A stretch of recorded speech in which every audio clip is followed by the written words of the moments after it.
for the big issues, the newspaper review segment of the program. Reminder that we're live on all our social media platforms at TV3 Ghana. We're live also on DSTV channel 279. If you're joining us around the world, you could also do that on 3news.com. This morning, I'll be engaging with three gentlemen. I'll start with Malik Basintali. He is the Deputy National Communications Officer of the NDC. Malik, good morning. How are you? Good morning. You're wearing white. Why is that? Yeah, I'm happy. I think the entire nation is happy. Today should have been declared a National White Attire Day. Oh, why? So people could have a sense that the country is gradually drawing towards a rescue point where in a very long time we've been inspired by the results of one political party, especially when it's got to do with the man the people of this country have much hopes in, have a lot of belief in, have a lot of confidence in, and can see and feel that what the NDC has delivered is the whole salvation of this country. And driving through the streets, in fact, that anywhere I got to, even at the traffic lights, once I roll down and people see me in white, the first thing that came out of their mouths were, we need just President Mahama winning. And you could see the love, you could see the joy in their eyes. You are excited, you're wearing white. I had no other choice than to wear white today, thanking the Almighty God, thanking the Almighty Allah for giving us the son of the land, for giving us a man with an enviable track record, for giving us a man who understands the true state of the nation, and for giving us a man who, in a very long time, has inspired hopes in us again. And so there's no other reason than this. You're celebrating John Dramani Mahama's win, overwhelming win, if you like. Overwhelming. I see. Never in the history of this country has any presidential candidate ever won with this sort of margin. Never. This is the first time we're getting a 98.9% win in this country. It's remarkable. It's impressive. And I feel that, look, this is absolute confidence, and this is an absolute declaration that the 2024 election is indeed one that should be won by President John Dramani Mahama. And so probably when we get to the real matters, we'll talk about give you further and better particulars as to why we are convinced and confident that the 2024 election is a done deal for the NDC. So that was Abdul Malik Basintali. He's the Deputy National Communications Officer of the NDC, and that was just his opening remarks, if you like. Also in the studio with me is Fuseni, who is a former MP of the Okaikwe North constituency. Fuseni, good morning. Good to see you. It's the first time we're engaging like this. First time meeting you. How was your weekend? My weekend was great. You were paying attention to what was going on in the NDC, of course, NDC being a public institution, every Ghanaian should be interested in what goes on. Even before I get there, let me say good morning to you, and good morning to Malik, and good morning to the people of Okaikwe North. The weekend was quite interesting. Two major events, the NDC elections, and then also yesterday, which was Mother's Day, of course, a crucial day for everyone. We followed keenly what happened on Saturday. Like I said, NDC is a public institution. Right. Every Ghanaian should be interested in what happens in NDC. But what happened was also not something that we were not expecting. But were you expecting that margin? Margin-wise, I'm not too sure about the margin, though, because when I tabulate the supposed margin of victory, which is 98.9, from if the I add that of Kojo Bonsu, I get 100%. Yes, so they go on to tell us that there were 1.47% of the ballots were rejected. That comes to a total of 101.47. It just shows us who this people are, because the NDC and coalition and results, electoral resources, it's something that is quite known to all of us. So I'm not too sure about the margin of it. But obviously, even before the elections began, John Mahama was the presumptive candidate for the NDC. And I think that I should rather go to congratulate Dr. Dufour, for his magnanimity for withdrawing to ensure that there's no bloodshed, there are no casualties and all of that. It's just something that was expected. So for me, it is business as usual. The good thing is that Alex John Mahama, we know him inside out, back, front, everywhere. We know him so much. I mean, the NDC can say whatever. We knew what happened in elections in 2012. We went to court for 8 months. Ghanaians were glued behind their TV sets. We saw the proceedings in court. 2016, we saw what happened. 2020, we saw it's just the old wine in a new bottle. And there's nothing for us to worry about. In your constituency, the Okaikwe North constituency, were you surprised at the turn of events? I must admit that I did not particularly follow what was happening. Obviously, the member of parliament had gone unopposed, and so I had vehicles around whipping people to go to the center to vote. So I'm not too sure. I didn't go there personally. I'm not too sure what the turnout was and all of that. But I already heard people shouting about some monies that were supposed to be given to them. Right behind my house, there was some noises and all of that. Some monies for 40 CDs that were supposed to be given to them. Some people, that was from the former president for TNT, as he put it, for the delegates. You didn't know about that? I had seen on social media later on how come they were fighting over the 40 CDs. I don't know what the MP or parliamentary candidates across the country had done, but I heard vehicles. And my constituency is not one that you needed to travel a long distance from. Within the constituency, everywhere it's probably a walking distance that you could go and vote. So nothing unusual happened over the weekend. Nothing.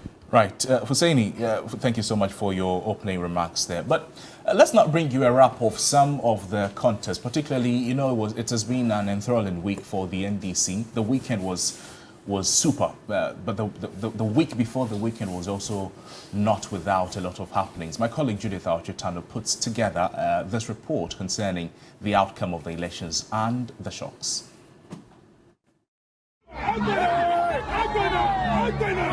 It was more than expected, a resounding win for former President John Dramani Mahama.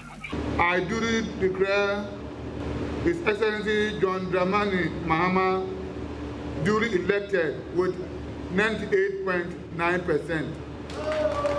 Despite the last-minute twist and turn in events, Ghana's main opposition party, the National Democratic Congress, had seen a successful end of primaries. But in spite of the general peaceful conduct of the elections, it did not go without some interesting shocks. Let's start with the widespread sharing of monies. It seems this practice is now the norm, as almost every constituency saw its aspirants distributing various sums in the name of transport. The issue was so rampant that it has attracted criticism from former Minister of Health Alex Sebefia, who admits it is a bad practice copied from the MPP. Interestingly, a good number of aspirants who invested heavily in the delegates did not get value for their money and soon became victims of the popular saying, "Fear delegates."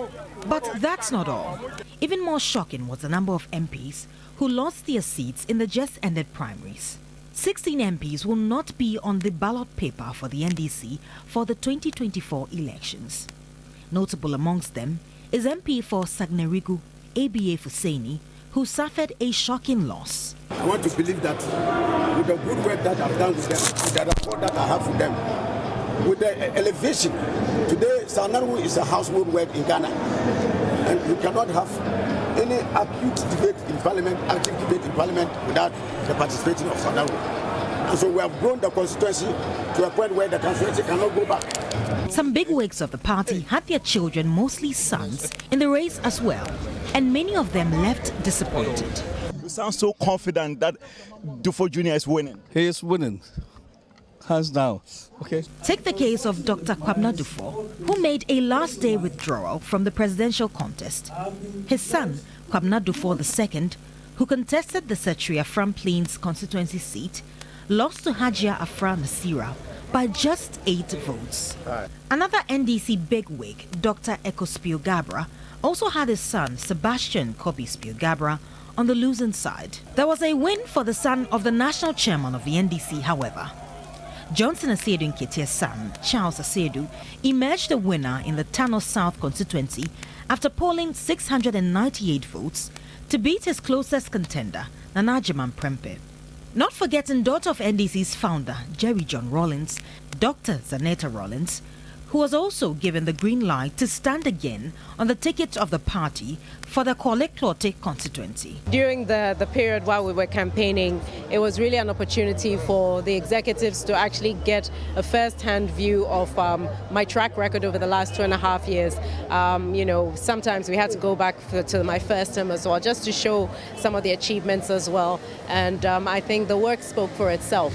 In all, it was an election characterized by intrigues, victories, and some big blows. Judith Chitando, TV3 News.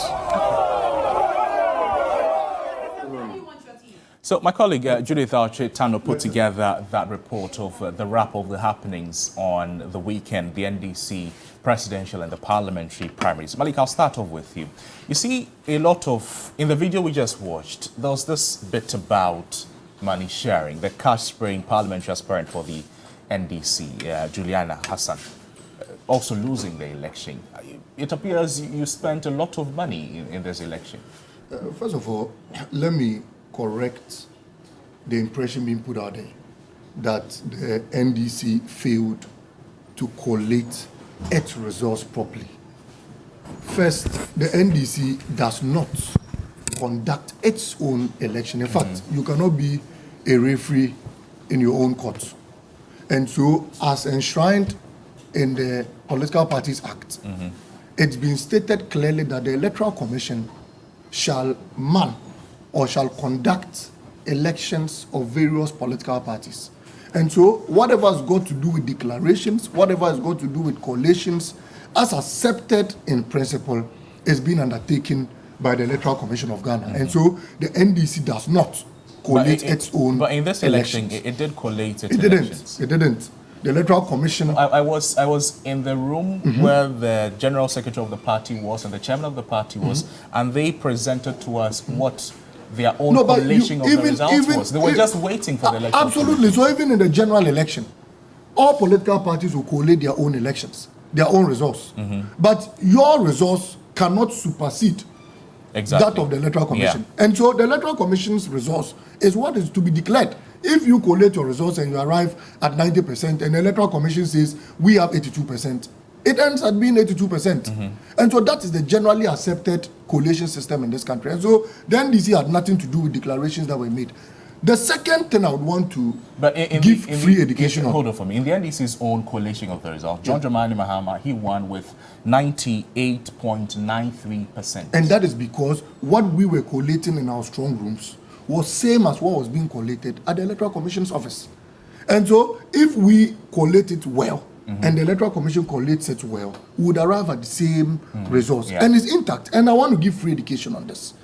Let no one deceive anyone that when you add 98.9% to 1.1% to another 1.3% rejected or so, you would arrive at more than 100%. No.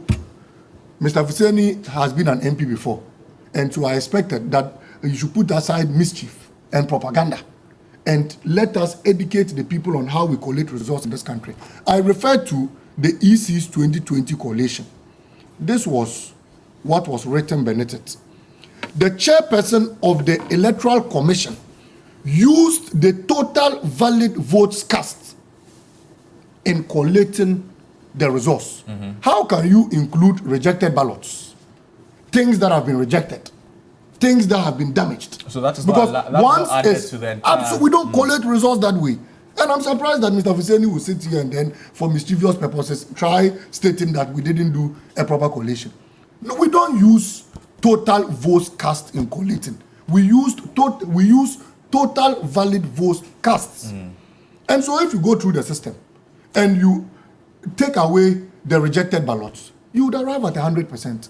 And so who taught them at the MPP's headquarters that we use total votes in computing results in this country? We don't. And this is free education so that we don't repeat this on other platforms. So else, I mean, we would end up embarrassing ourselves. Don't worry. The second point, I've just taken that. NDC. The second that, I'm happy we've all taken that free education. It's at no cost.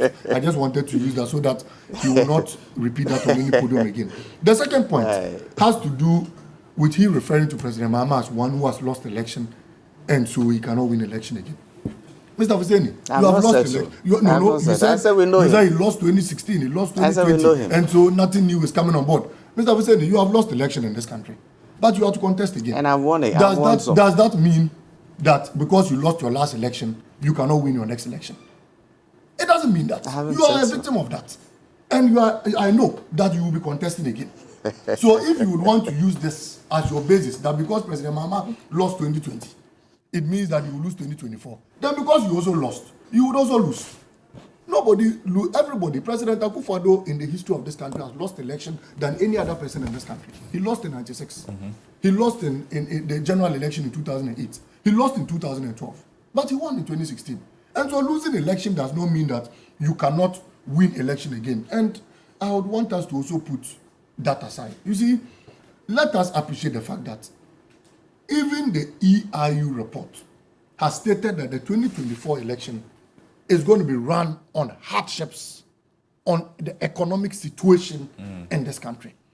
And using hardships and the economic situation in this country, the Ghanaian people are going to use the track record of all political parties and the vision statements of all political parties. And so, if people are going to compare economies in this country, they will compare the current economy to the previous economy. And that is simple for any Ghanaian to arrive at an unarguable conclusion that the NDC under President Mahama performed better. Again, aspirants will be used. And like I said, we will look at your track record and we'll look at your vision statement.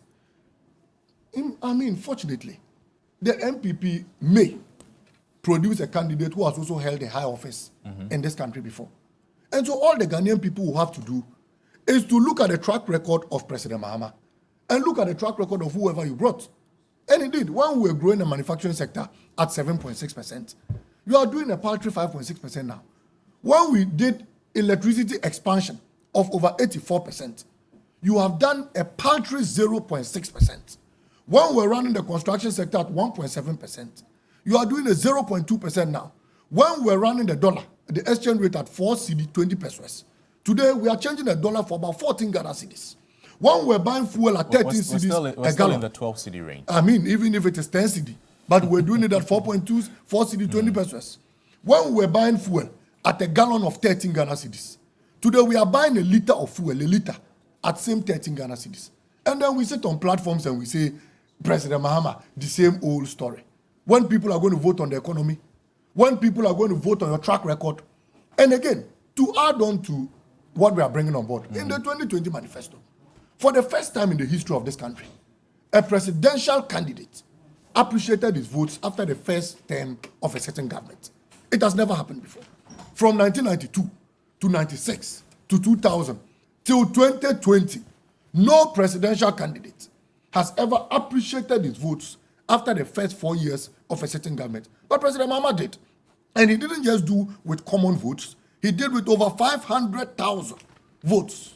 That should tell you that 500,000 more people in this country believed in what he was bringing on board in 2020. And we had already stated. Malik, the 98% win of the former president in the primaries, do you think that will translate into the general elections in 2024? Every victory in this party by a political party is won by its core base, in addition to floating voters who decide to believe in that particular political party. Right. And so, if about 98.9% of your own political party people believe in you and have decided to give you the nod, it simply means that you need additional floating voters to add on to the about 98.9% people to win an election in this country. And any election analyst in this country will tell you that it is good news for any political party. It has also never happened in this country before. Check President Akufo-Addo's results in the past. Check President Kufuor's primaries results. And from 92 till date, this is the highest results any political party's presidential candidate has ever attained. And so once you are able to attain 98.9%, I mean, to round it up, that is virtually 99% of trust and confidence from your own political party, I believe that even the floating voter population will have a sense of confidence that your own political party has instilled a lot of confidence in you. And so it's a plus. Anybody who thinks that 98.9% is not a plus in going into an election does not know, I mean, election matters in this country, or how elections are run in any country. The second point will have to do with the message of the flag bearer that's been brought. And so, if we had same flag bearer that led us into the 2020 elections with a manifesto that over 500,000 people believed in it, it simply means that that manifesto was a solid one and was one that the Ghanaian people had a lot of confidence in. Even if that manifesto is to be alterated, I believe that there will not be significant differences in that particular manifesto. And so, if we promised the people free primary health care, and President Mahama said, should he win the 2020 election, he would have brought about free primary health care, I don't think that it is time for us to take it out. Because indeed, the people in this country still need that free primary health care. If President Mahama had promised to streamline, legalize, and properly regulate the Okada business in this country, and over 500,000 believed in that particular manifesto, I don't think that much of it should be changed. If President Mahama had promised young graduates that will be graduating at the big push, and over 10 billion will be invested in it, where when you complete university and you cannot even get a public job, you can come with your initiative and the government will support you with a startup capital. I don't think that should be taken up, because unemployment as of today is around 14%. And what it simply tells you and I is that President Mahama had the key to solving that particular challenge. And if he is still the one leading our political party, I believe the young graduates in this country would have no choice than to instill their confidence in this particular man. And so, Crosby, wholly, I am confident.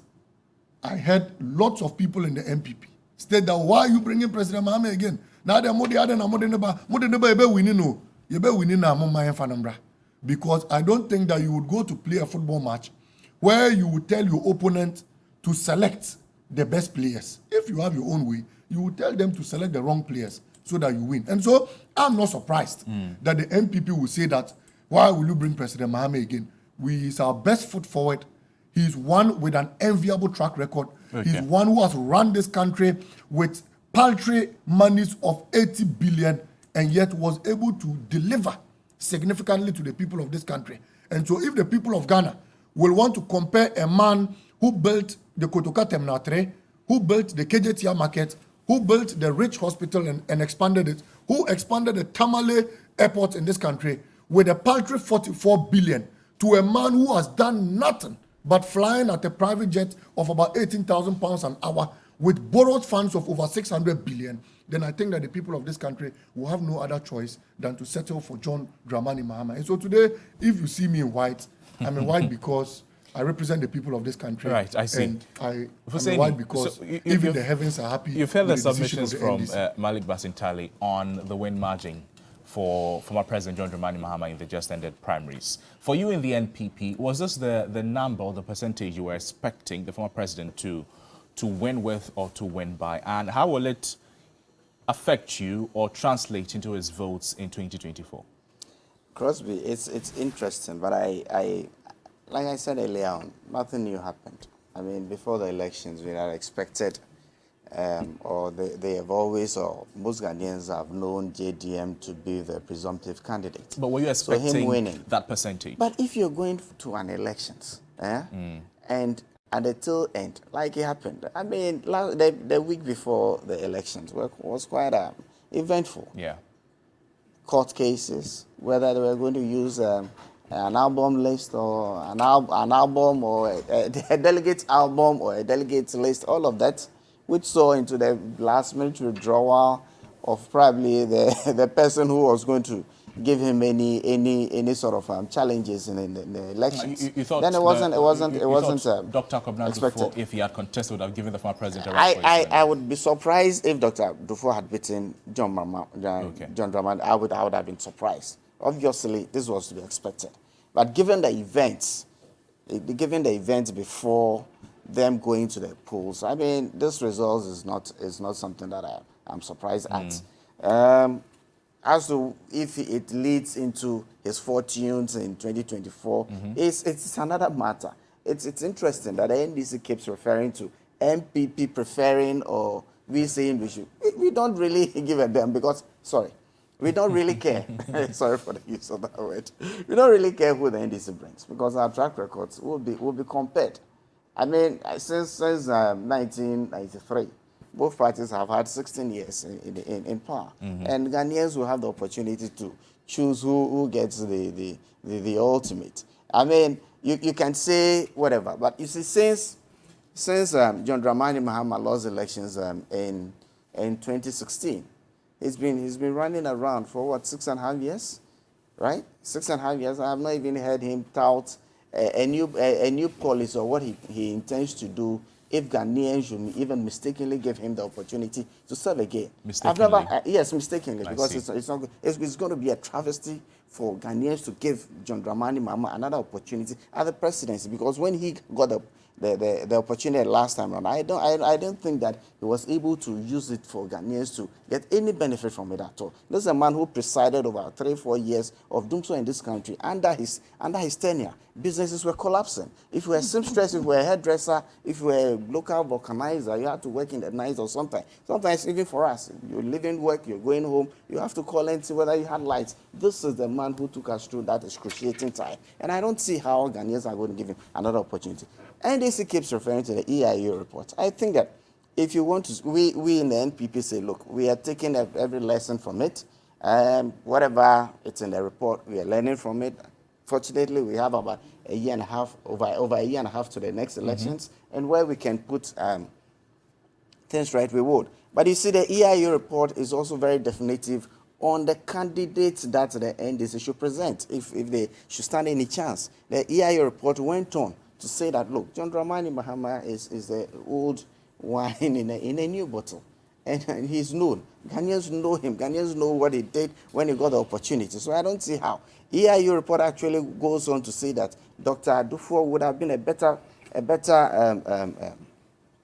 candidate for the NDC to use in the coming election if they are to stand any chance of winning. And these are all lessons. But look, you can read the bits that you prefer and all of that. At the end of the day, come December 7th, 2024, Ghanaians will go to the poll and they will have to decide. On our side, yes, we've also started our processes. It won't be too long. We're also going to bring our candidate. Hopefully, it's going to be Dr. Mahmoud Bawumia. This is a man who also has a track record. As he's been a vice president, John Mahama has been a vice president. We'll compare their records. While John Mahama was vice president, what he was able to do for this country, we'll compare the records of Dr. Mahmoud Bawumia as a vice president, what he's done for this country. And that is what Ghanaians are going to vote on. You can say whatever you want. But these people today, it's interesting that they are talking about economic records. Going into the elections, you should have heard what Dr. Dufo said. He said Ghanaians should compare his record as a Minister of Finance between 2012 and 2016. Sorry, under President Mills, yes. Between 2009 and 2012 to what John Dramani Mahama was able to achieve between 2013 and 2016. This is not coming from me. It's coming from Dr. Dufo. It is not from me. It is coming from Dr. Dufo. So this is the man. The abysmal performance of the economy between 2009 and 2016 is the man that you want to give an opportunity to again. This will not happen. I don't think it will happen. It will not happen. Look, this is a man who brought our economy to its knees. Without COVID, without Russia, Ukraine, whatever. How was the economy doing? It was growing at a paltry 3.7%. Within 12 months, we were able to improve it to 8% just because of confidence that people had in this economy. We keep saying, thankfully, this week we are going to get one of the remedies that we've been looking for our current BOP issues. First time in Ghana, the dollar appreciates against the cedi, and the cedi starts recovering. It's never happened. Fuel prices, yes, it's true, it went up through the roof. It is recovering. And these are the indicators that come 2024, NPP will be ready, and more than ready, to be able to win elections again. And I keep saying that, look, for Ghanaians to be able to enjoy whatever democracy brings to a country, we need to be consistent. I've said it, and I've said it on this show before.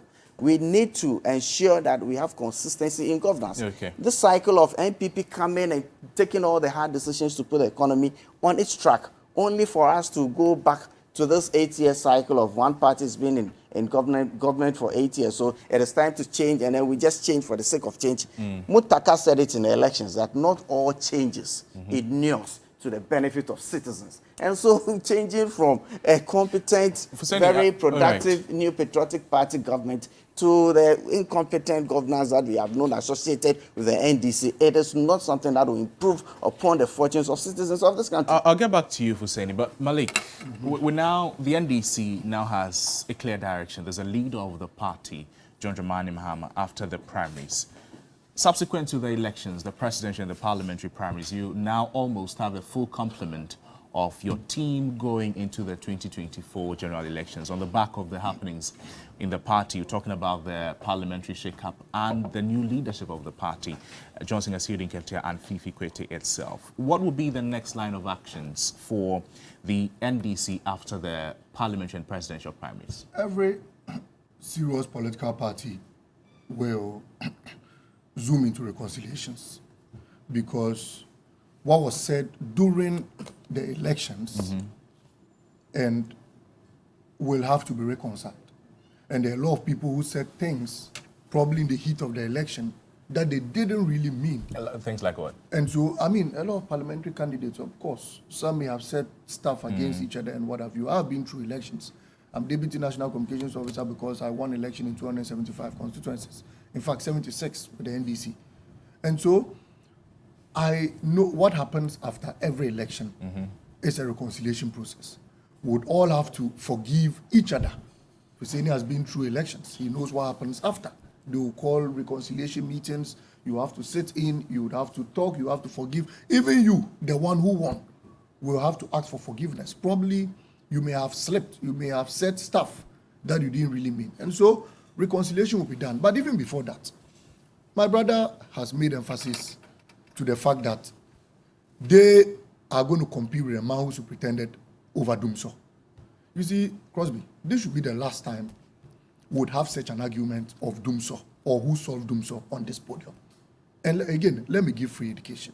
In 2007, on the 7th of May, this is a story, where the MPP carried pastors from Suhum, Apega, Tema to the Akosombo Dam to go and pray for Dumso under their regime to be solved. 2007, if you remember, Crosby, pastors. That was a prayer for the Akosombo Dam. So I'm coming. The pastors, in the wisdom of the MPP, Dumso was a spiritual problem that needed prayers to resolve. Because if you remember, at that time, the Akosombo Dam in its full capacity generates about 1,076 megawatts of power. At the peak season in this country, we need about 2,800 megawatts to run at full capacity in this country, which meant that shortfall at Akosombo simply brought Dumso upon us because we didn't have other batches that could support the running of the power generation in this country. Okay. And so MPP's wisdom, they carried pastors from Suhum, Apega, Tema to Akosombo to go and pray because Dumso was a spiritual problem to them. But a nation builder like President Mahama, I beg your pardon, a nation builder like President Mahama realized that Dumso was not as spiritual as they felt, and it was a technical challenge. And that was why we brought car power of 250 megawatts. That is why we brought Ameri. That is why we signed onto new power batches. And as a result of that, power generation in this country ballooned from 2,080 megawatts to over 5,000 megawatts. That is how Dumso was solved in 2016. And Dr. Bawumia appreciated that and repeated that. Okay, Malik, what I want to find out from you is the next line of actions for the party. You've spoken about the quest to unify, the rank and file of the party after the primaries. But beyond that, you're the Deputy National Communications Officer. What is the party telling you to be what is going to happen in the party after the elections and after the reconciliation efforts? Now, what is going to happen? We have taken the lead to conduct our presidential and parliamentary elections. And so as we sit today, should elections be held tomorrow, we are ready for that particular election. All we need to do is to go around and interact with the Ghanaian people. We need to ascertain and have first-hand information of their current challenges. And by so doing, we would be able to compile a phase 2 of the People's Manifesto. Our 2020 manifesto was indeed that of the people, because we brought together the concerns of the Ghanaian people. We brought together the concerns of traders, the concerns of hairdressers, the concerns of mechanics, the concerns of Okada riders, the concerns of medical workers, health workers, what have you. And that was how we arrived at our People's Manifesto. And so from now till our manifesto is launched, aside reconciliations that will be done, we would have to interact with the people and have a first-hand information of what indeed they would want the NDC to do for them after 2024. And I believe strongly that should we appear before you, there are a lot of things you'll be willing to tell us. Again, we would have to sell our track record. And now I've said that. It is obvious when you find people say that Dr. Dufo said under his regime, he ran an economy by this, but under President Mahama's regime, how do you compare a minister to a president? And if you said that Dr. Bawumia has been vice president, and so we'll compare his results to when John Mahama was vice president, fair enough. That is what the Ghanaian people want to hear.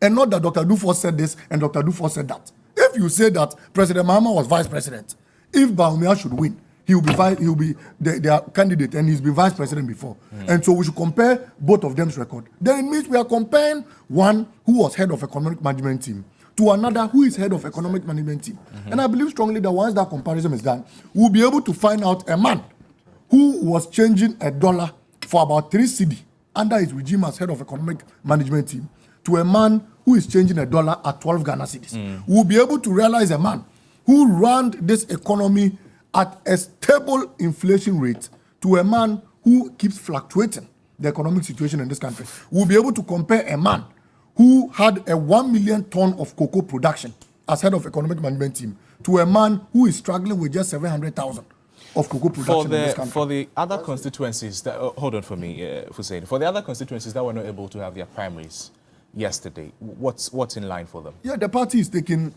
various measures to ensure that we run up the system. And you see, the reasons in every constituency are different. Why we didn't run election in constituency A is different from why we didn't run the election in constituency B. And so we will solve the issues independently. And then at the end of the day, we'll allow them also go into their primaries. Mind you, if you witnessed our election, you would realize that we had a relatively free and fair election. In fact, it was nearly violent-free. I won't say entirely violent-free because I wasn't everywhere at every particular point in time. But it was nearly violent-free, at least. We have not we saw seen happenings in Ningo Pram in Asawasi. There's also the bit about the Ejura constituency where the parliamentary aspirant was seen throwing money about in the moment. But hold on for me, Malik. Let me introduce to you Dr.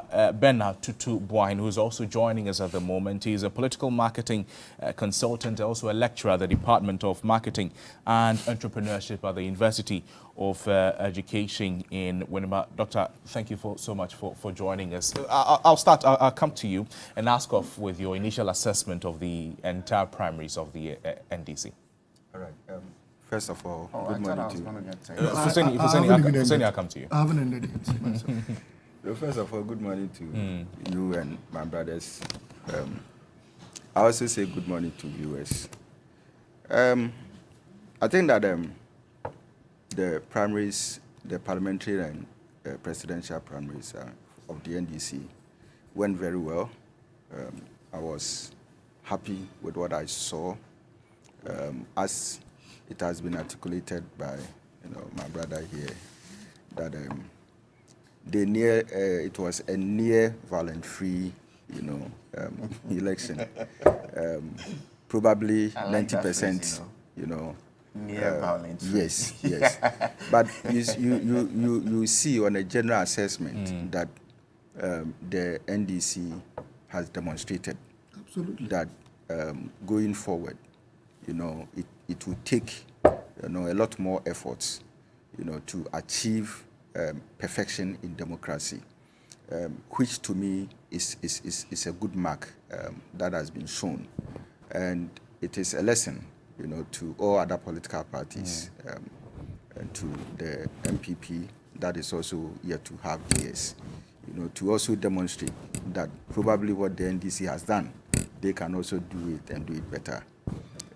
If it turns out that probably the MPP election becomes violent, then of course it will not be good for our democracy. Look, is that your wish? Oh no, it's not my wish. It is just a caution.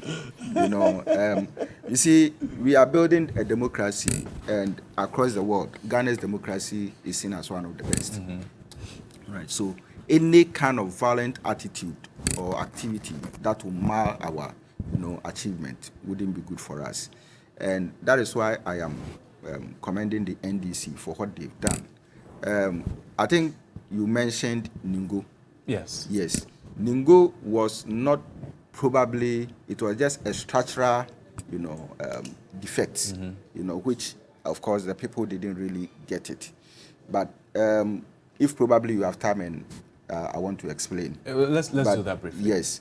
You realize that some constituencies went to court, to get their members to be sworn in as executives, and which, there wasn't that understanding, because the court ruling was different from getting your name in the register. All right. So that was the first thing that they could have seen or go in for. But I was happy that finally the matter was resolved. Yes, it was eventually resolved, and then the process had to be resumed exactly. and all of that. So for me, it is good for Ghana's democracy, right? So unlike the previous elections where you see people taking ballots and running with them and fighting and all chewing that. them, dog. Exactly. All these things, all these things was not seen this time. And I think that is good for our democracy. Fuseni, you wanted to make a point. Let's do that briefly, and then we'll talk about the happenings in the parliamentary primaries. Malik did mention whoever solved Dumso and all of that. But I am telling him the approach to the resolution of Dumso is one of the issues why our economy is where we are now. Because what they did was they went on signing IPPP contracts, and that has cost us close to $1 billion each year since we've been in power. That was their approach, and that is one of the reasons why we are where we are. You see, the New Patriotic Party has shown time and again that we are the most democratic party. I tell you what is happening. Even before we get to our elections, we don't want to wait till 2 days to elections when an aggrieved candidate is going to go to court. Currently, we are auditing our register within the constituencies. Right. So at the time of elections, we don't have to see what happened in Asawasi or what happened in Ningo Pram. And I can promise Ghanaians that for those of them who are waiting to see NDC is touting what? A near violence-free in NPP. We claim to be, and we are actually the custodians of the democratic practices in this country, and we'll show Ghanaians once again that our internal process. Because was that the case in the internal elections you had for your regional national executives? It's always been like that. There were no issues, unless you point out to me. There was no point. There was no point that I recollect people were fighting in our national elections. I was very much in there. I was at the stadium. I was a very active participant. National executive election. I was a very active participant. Unless I mean, the video was there, I watched on TV3. Oh, you see, carrying people into ambulances. And they rushed him. I even know his name. I don't know whether you saw ABA for saying I can mention the person's name. Video yesterday, but you see, and then also you can say that And we've been able to go to it. It's true. If you look at the constitution of both parties, MPP and NDC, we have timelines. When you're in government, the timelines for you to do some of these things are very different from when you're in opposition. And typically, we expect the opposition with a lot of time on their hands to be able to go through the processes. And thankfully, the MPP has commenced. And so far, so very good. We're on track. We have our dates, our timelines set out, and we will get there. We will get there. And we won't come and sit here and tout a near violence-free elections. But I believe in the capacity of our national executive to be able to lead the party into a very good elections that is going to produce candidates that are going to win and win very well for us in 2020. Fuseni, thank you. Malik, let's talk about what happened in the primaries. 16 members of parliament would not be returning, some of which have already decided not to come back. But there were some surprises in the parliamentary primaries that was held in the various constituencies. What happened? First of all, are you surprised at the outcome of some of these parliamentary results? I can't be surprised at the will of the people, because the people had demonstrated who they want to lead them in the next election. And so I can't be surprised at their will. In fact, there's a reason why people within a particular jurisdiction are allowed to vote within that particular jurisdiction. And so there's a reason why we will not allow somebody from Tamale Central to go to Bongo and vote. That is because the people of Bongo know who they would want to lead them, or the people of Sandarugu know who they want to lead them. I may be a national officer, but I belong to a constituency. And so I may join people in my constituency, decide who should lead us. In that particular constituency, I vote in the Yape Kosovo constituency. And so, we even decided that we will allow our parliamentary, our MP, that's the Honorable John Jenapo, go unopposed. And so there was no election on him. And so there's a reason why we allow the people to take those decisions. And so if the people have decided that they don't want person A to lead them, they want person B to lead them, I mean, I can't be surprised at their will. The performance of some members of parliament at the just ended primaries, key amongst them maybe Fuseni, of course, with all his proverbs. Also looking at Delasowa, he also lost to Sebastian Fredde. The member of parliament for Pru East, Dr. Kwabena Donko, also lost his election. Also, Edward Bawa, the MP for Bongo, also lost his bid to represent the party in the 2024 elections. And then we're seeing Dr. Alex Odmarko Mensah lost to newcomer Hajia Nasira Afa. For you, Dr. Tutu Buahin, the performance of the members of parliament in the primaries, what does it say? Yes, so you see that these are things that, incumbents, should be wary of. One of the key concepts in political marketing that I subscribe to has to do with career politicians. So as to whether you are building a career in politics, and for that reason you find yourself in parliament. And if that is the case, then the question then is, what are you doing to sustain, your career as a parliamentarian, and as a politician? Now, you get to know that in most cases, it is becoming a trend, in our current politics, that some people even lose elections during their first term in office. And somebody like Kwabena Donko has been there for some time now. ABA Fuseni has also been there for some time now. But it is quite surprising for us to hear that they've also lost their seats. My issue has to do with whether they actually performed to the admiration of the people, the constituency that they represent, or as to whether they have taken certain things for granted and did not also serve the interest of the people. And probably the third is to whether they actually took their career as politicians seriously within that framework. But for me, the key thing here is that whatever has happened has already happened.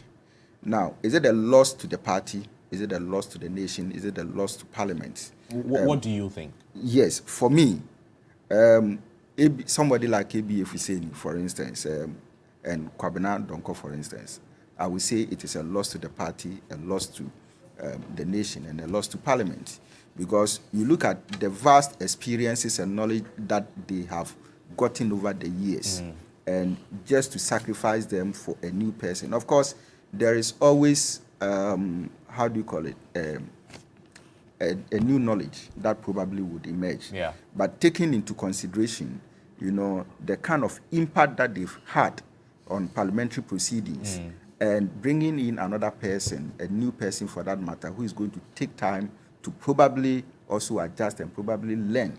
Then, of course, you see that if there were certain things that are supposed to be done by these guys, of course, it means that you need to go and look for new people to come and fill in the gaps. And if the people come and probably variations are in there, of course, one of the difficulties that has to do with,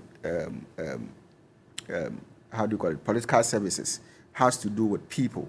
And the fact that people vary. We vary in terms of knowledge and wisdom, all right, and our approaches to handling different issues.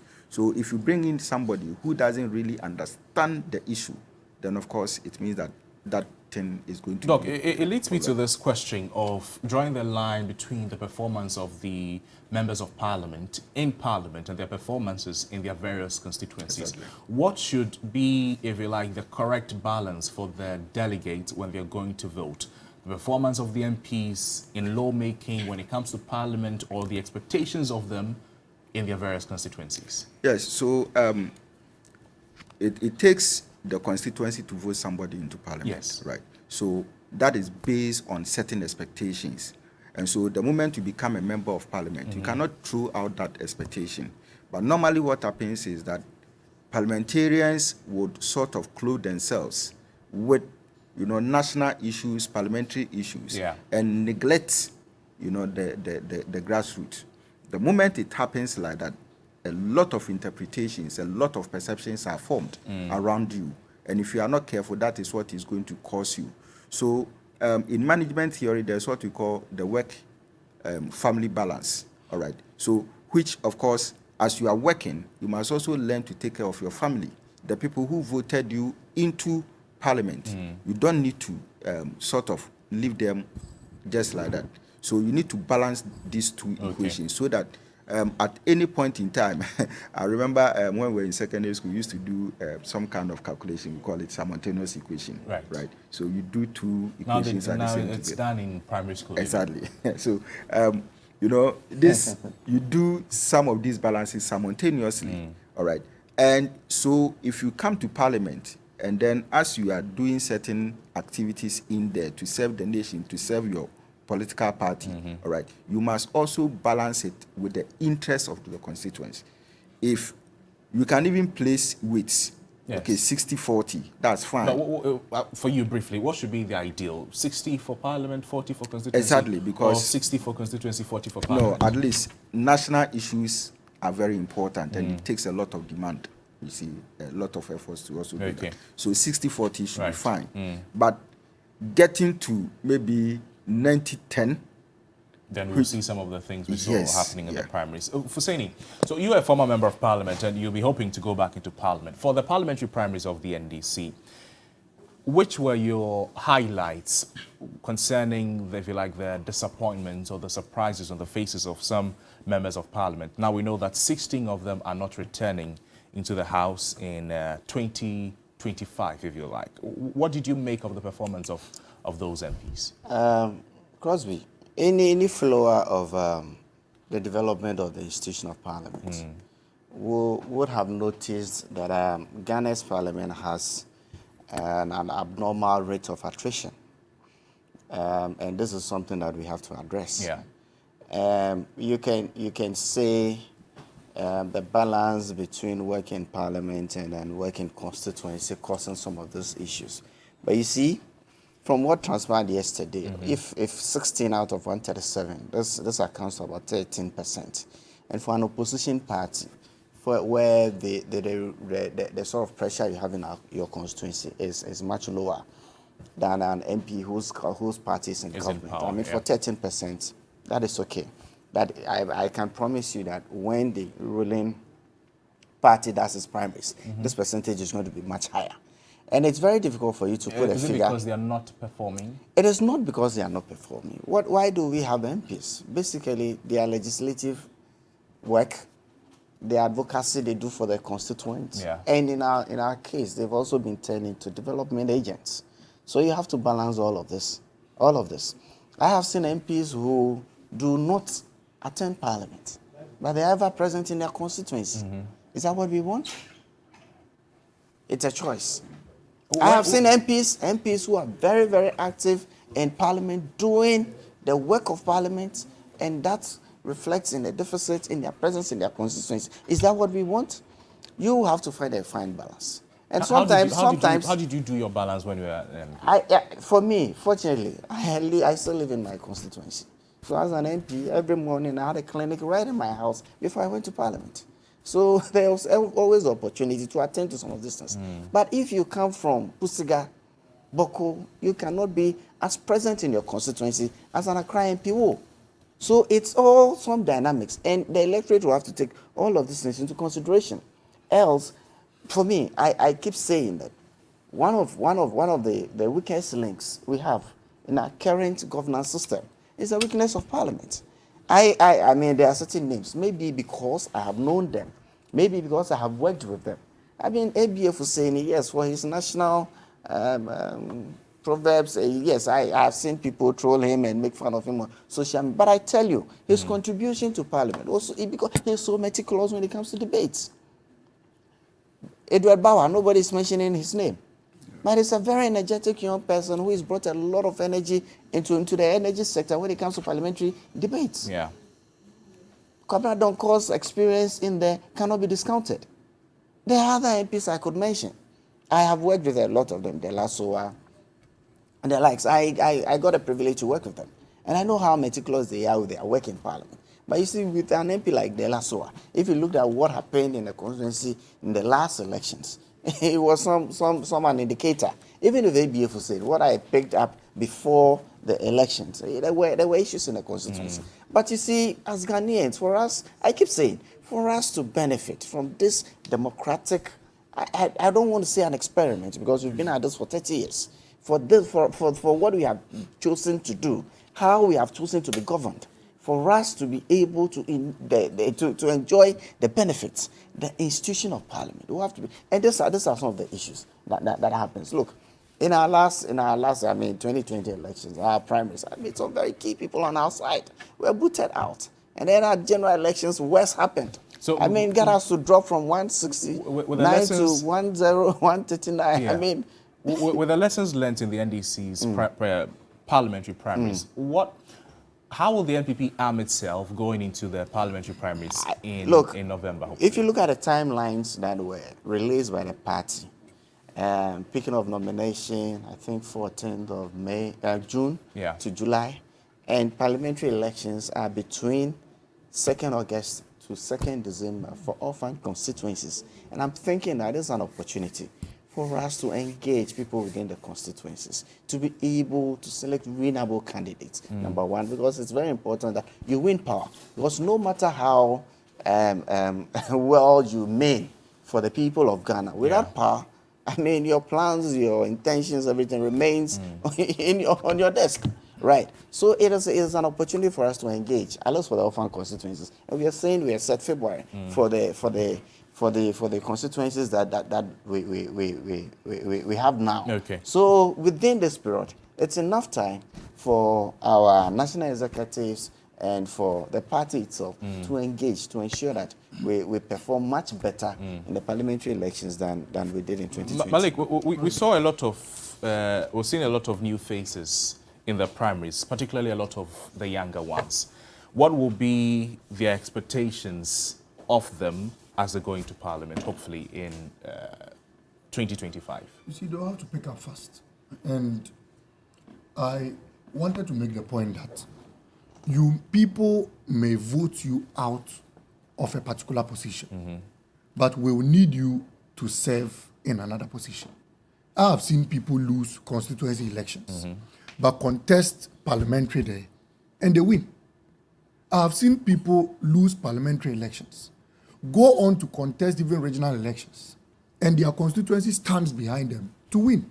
And so the mere fact that you've been voted out as an MP does not necessarily mean that your constituents will not want you to serve in another capacity. I see. And so you should be willing to avail yourself to whatever capacity they want you to serve in.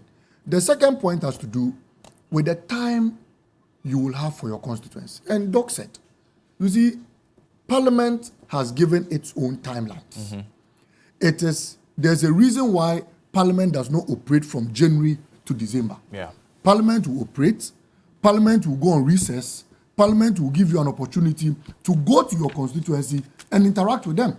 And the reason why Parliament allows you that opportunity is for you to have first-hand information of your constituents, so that when you are debating on the floor of Parliament, you debate what your constituents expect you to debate for them. For example, you may have the best debater in Parliament, one who debates very well on roads, but the people of his constituency are not interested in roads.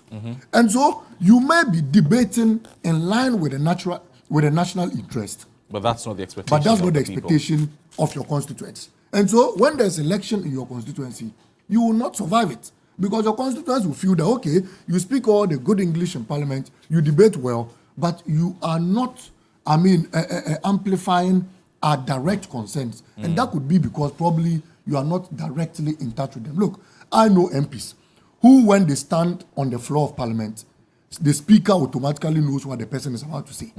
Because he would have one concern, and every time he stands up, he drums home that concern. Yes. Because that is the concern of his constituents. And you find, for example, the Honorable Collins Dowda. Hardly will you find Honorable Collins Dowda even speak on the floor of Parliament. But anytime he stands, you realize that he is about to say what his constituents expect him to say on the floor of Parliament. And I think that we should be able to interact well and enough with our constituents. If that is done, I believe that when you go back to them, the people will appreciate your parliamentary duty and would also appreciate your efforts in the constituency. Again, I'm surprised that my brother Fuseni would say that he is sad because we have experienced once leaving the House of Parliament. But we have, and yet, I mean, you made a point that they were experienced. The attrition rate and all of that. No, I didn't narrow it to say that I'm sad. That's the experience. That is not the indication. But Malik, the point was that. But you see, Malik, let me just say, I have experienced this before in Parliament, and so I'm not challenging that at all. I'm not challenging your point. I'm not challenging your point. Malik, I'm only surprised that once you want experienced people to have stayed in the House of Parliament, you should want an experienced man to take over the helm of affairs. And that is President Mahama, who comes with a lot of experience. And so, if you are a believer of experience, I made a point on this platform. This is why you wanted to. Absolutely, you should be a believer of what is coming. Mutaka said, let him wrap. But you see, we would only encourage the new ones coming on board to learn the exercises in Parliament as fast as possible, so that you could catch up and not to also repeat some of the mistakes of your predecessors. Probably one was voted out not because he committed any mistake, but because the people wanted to try someone new. And after 4 years, I'm sure both of them will be properly, well compared. And so we should only work towards reconciling and winning more seats in Parliament. I have said that we have 137 now in Parliament. By the time President Mahama becomes president in 2025, we should be able to increase our numbers to over 160, giving us an overwhelming majority. By so doing, I believe that governance will be smooth for the executive, and we'll be able to manage this country, properly. Other than that, you would lose your seats, you would help people or help the opposition win the seat. And then we are back to square zero. Dr. Boahin, for the new entrants, particularly the younger ones, and we've seen a couple of them, Baba Sadiq, for instance, who won his seat in the Okaikwe Central constituency. Also in the MPP primaries, the expectation is that from what Fuseni said, we're going to see some of these things also happening. A lot of the incumbent members of parliament who may lose their seat based on the fact that Akufo-Addo is in office, the MPP is in office, and then the resources available to them comparatively is larger. For the younger ones who will be going into parliament, what's the expectations of them? Yes, so the expectation, as I've already said, they should be able to learn and learn fast, be able to balance, their parliamentary duties as against constituency, duties. And the most important thing is that, you see, in dealing with some of these things, for me, sometimes it is not just the issue of change. Sometimes it goes beyond issues of change, all right? And one of the key drivers of change when it comes to elections, internal party elections, has to do with understanding of delegates. You see, sometimes people take decisions not because that person who is there is not performing. They may take decisions not because the person is not representing their interests, but sometimes because of certain trivial matters, that will come between a delegate or constituencies and, the member of parliament. And sometimes the decision that they take, affects, the party so much without the delegates knowing, all right? And so what I'm tempted to believe is that, some of these new people should be able to understand some of these internal conflicts and how to resolve them. It's a skill, it's a technique, and once they have decided to be in there and they want to build a career in politics, these are some of the things that will help them to manage these processes. It takes two to tango, but it takes one person to put things right. So if you are not careful and you feel that because you are a member of parliament, you'll be swollen-headed, you'll be complacent, and you want to lord your position over them, know that they are the kingmakers. Yeah. So definitely, if you hit hard, they'll hit harder at you, and that will affect you. Doc, as we wrap up, let's talk briefly about some of the happenings there. We saw the element of what looks like vote buying. We saw the member of parliament, the parliamentary aspirant for a draft, for instance, spraying money. Yeah. And according to her, it was money she found on a car, and then she decided to spray it. We saw the former President John Dramani Mahama giving 40 cedis each to the delegates as transportation fare, TNT. Where do we draw the line in all of this? I have been an advocate, of fair, transparent, and representative kind of election. And I don't want a situation where some of these things, as we are seeing on the screens, to be happening. Now, and those are not 1 cedi or 200. Yes, exactly. Those are 100 cedi notes and 200 cedi notes. Oh, yes, that's a lot of money. You will see that. Now, we spoke with our correspondents. Okay. That's what they saw on the ground. Now, when you go into political strategy, now this, what we call vote buying, has a lot of consequences. In fact, I've done a current paper, which I am going to publish very soon. Probably I'll send you an abstract. Now, you see, what it means to the Ghanaian delegate is this. What she has done, it will be very difficult for her to retain her seat. She didn't even win. She didn't win. Yes. Okay, then that's fine. Because if some of these things happen and then you throw out money buying your votes, all right, what it means is that the people have developed a certain perception, and that perception is transactional. So it is about the highest bidder winning. So the next time, if you find yourself in parliament, the person who comes and is able to offer something higher, it means you are because off. That has now become an acquired taste. Exactly. Okay. It means you are off. Malik, unless you're able to maintain. Malik, why I'll come to you for saying but this is our house matter. Why I've said that NDC is a that? Public institution. Pardon? So as a Ghanaian, I should be interested. But that was very embarrassing. Hussein, I'll come to you I for am your so embarrassed. remarks. Malik, make it Even Malik is embarrassed. He knows. No, of course. I mean, You're embarrassed. I won't You're embarrassed. sit here Use the word. and pretend that what I've seen on the screens is anything anybody will want to support. I won't. But for you telling me that they were 100 CD notes, well, yes, I'm telling you, they were 100 CD and 200 CD notes. I cannot authenticate that what she was throwing was money. But if indeed it's money, the party... You can't authenticate what she's throwing is money. I haven't seen a note, but you are telling me. I'm telling you for a fact that this is money, 200 CD notes, that a member of the parliamentary aspirant for Idra was throwing to the delegates. The party has taken it up. The party is investigating the matter. And the party will definitely get to the bottom of this. This is not a funny matter. And this is not one that anybody should think that because it is MPP so defend, because it is NDC so defend. I mean, nobody does this. Even the entertainment industry will not support this. Not to talk of this political one. So is the problem the spraying aspect of the money or the making the money available for the delegates? You see, money being made available for delegates. And I use President Mahama's instance as an example, where 40 cedis was given to delegates to support in their TNT.